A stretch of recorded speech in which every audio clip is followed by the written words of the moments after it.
एक बार एक व्यक्ति जिसने बहुत बार चोरी और हत्याएं की थी, वो बुद्ध से मिलने के लिए आता है। वह गौतम बुद्ध से दीक्षा प्राप्त करके भिक्षुक बनना चाहता था, लेकिन उसे डर था कि शायद भिक्षु संघ उसे बुद्ध से मिलने नहीं देंगे, क्योंकि उस व्यक्ति ने बहुत से अपराध किए थे। तो इसलिए वह व्यक्ति छुपते छुपाते चोर की तरह बुद्ध से मिलने आता है। लेकिन बुद्ध तब भिक्षाटन के लिए बाहर गए थे और एक भिक्षुक उस व्यक्ति को देख लेता है। वह व्यक्ति कहता है, मैं यहाँ कुछ चोरी करने नहीं आया हूँ। सभी लोग मुझे चोर और हत्यारे के रूप में जानते हैं, इसीलिए मैं संघ में पीछे के रास्ते से छुपकर आया हूँ। आपको शायद विश्वास नहीं होगा, लेकिन मैं तथागत बुद्ध का भिक्षुक बनने आया हूँ। वह भिक्षुक उस व्यक्ति को पकड़कर सारिपुत्त के पास ले जाते हैं। सारिपुत्त बुद्ध के शिष्य थे, जो महान ज्योतिषी थे, और वो व्यक्ति के पिछले जीवन को भी जान पाते थे। तो भिक्षुक सारिपुत्त से कहते हैं, कृपया कर इस व्यक्ति के पिछले जीवन को देखिए। इस जीवन में यह हत्यारा है, पापी है, लेकिन क्या पिछले जीवन कालों में क्या इसने कुछ भी अच्छे कर्म किए हैं? क्या यह व्यक्ति सन्यासी बनने के लिए सक्षम है? सारिपुत्त ने उस व्यक्ति के हजारों जीवन देखे, लेकिन वह एक जैसा ही था। वह सभी जीवन में पापी इंसान था।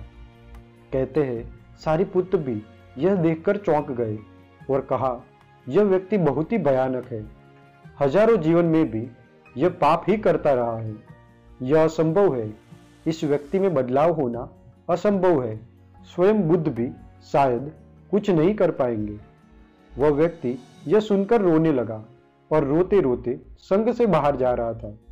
वह बाहर द्वार के एक कोने में रोते हुए अपना सिर पटकने लगा। उसके सिर से खून बहा जा रहा था। उतने में बुद्ध भिक्षाटन कर वापस लौट रहे थे। उन्होंने इस व्यक्ति को देखा और उसे रोका। थोड़े दिन बाद उस व्यक्ति को बुद्ध के द्वारा दीक्षा दी गई और वह बुद्ध का भिक्षुक बना। अब यह देख सभी भिक्षुक सोचने लगे कि यह कैसे संभव है। सारिपुत्त ने तथागत से पूछा, यह व्यक्ति ने हजारों जीवन काल में पाप ही किया है। कैसे यह व्यक्ति सिर्फ कुछ ही दिनों में भिक्षु बनने के लिए सक्षम बन गया? अगर यह व्यक्ति आत्मज्ञान को उपलब्ध हो जाता है, तो फिर भिक्षु बनाने के पहले उनके पिछले जीवन काल को हम देखते हैं, उसका महत्व ही क्या रहेगा? क्योंकि पिछले जीवन कालों को देखकर हम अनुमान लगा सकते हैं कि क्या कोई व्यक्ति उसके कर्म के अनुसार वह भिक्षुक बनने के लिए योग्य है कि नहीं। क्या कोई व्यक्ति आध्यात्मिक साधना के मार्ग पर चलने के लिए सक्षम है या नहीं।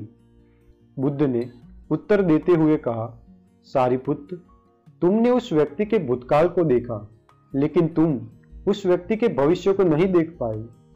किसी भी पल कोई व्यक्ति अगर चाहे तो वह अपने आप को बदल सकता है। निर्णय ही निर्णायक होता है। वर्तमान ही भविष्य को बनाता है। वह व्यक्ति हजारों जीवन काल पाप करते रहा, लेकिन अभी वह अपने आप को बदलना चाहता है और इस व्यक्ति की तीव्रता और संकल्प शक्ति अनंत है। इसीलिए यह व्यक्ति कुछ ही दिनों में भिक्षुक बनने के लिए सक्षम बन गया।